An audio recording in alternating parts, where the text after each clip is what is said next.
नाशिकमध्ये अनेक बनावट वोटर आयडी समोर, तर चंद्रपूर जिल्ह्यातही मतदार यादीत घोटाळा। गुगुस गावात एकाच घरात 119 मतदार, तर छत्रपती संभाजीनगर आणि पालघर मधलाही घोळ समोर।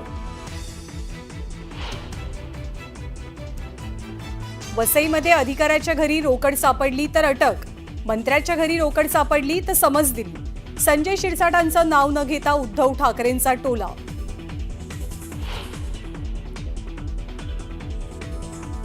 चीन आणि रशिया डावे, मग पंतप्रधान तिकडे का चालले आणि इकडे कडवे डावे करता? जनसुरक्षा कायद्यावरनं उद्धव ठाकरेंचा हल्लाबोल, भाजपचा दुतोंडी कारभार असल्याचीही टीका। मुंबईमध्ये फक्त ठाकरेंची शिवसेना आणि मनसेची ताकद, बाकी कोणत्याही पक्षाची ताकद नाही, राज ठाकरेंचं विधान। तर कुणाला आपला पक्ष मोठा वाटतो तर काय म्हणणार, फडणवीसांचा टोला। कबुतरांसंदर्भात हायकोर्टाच्या निर्णयाप्रमाणे सर्वांना वागावं लागेल। कोर्टानं बंदी घातली आहे, जैन मुनींनीही समजून घ्यावं, तर नियमांचं उल्लंघन करणाऱ्यांवरती कारवाई व्हावी, राज ठाकरेंचं विधान। कुणी काय खावं याचा निर्णय पालिकेनं घेऊ नये, तर स्वातंत्र्य दिनीच खानपानाचं स्वातंत्र्य सरकारनं हिरावून घेऊ नये, राज ठाकरेंचा थेट इशारा।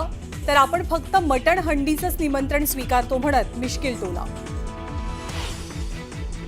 15 ऑगस्टला इम्तियाज जलील यांच्या घरी चिकन मटण पार्टी। चिकन मटणावर ताव मारण्यासाठी जलील यांचं मुख्यमंत्र्यांसह मनपा आयुक्तांनाही निमंत्रण।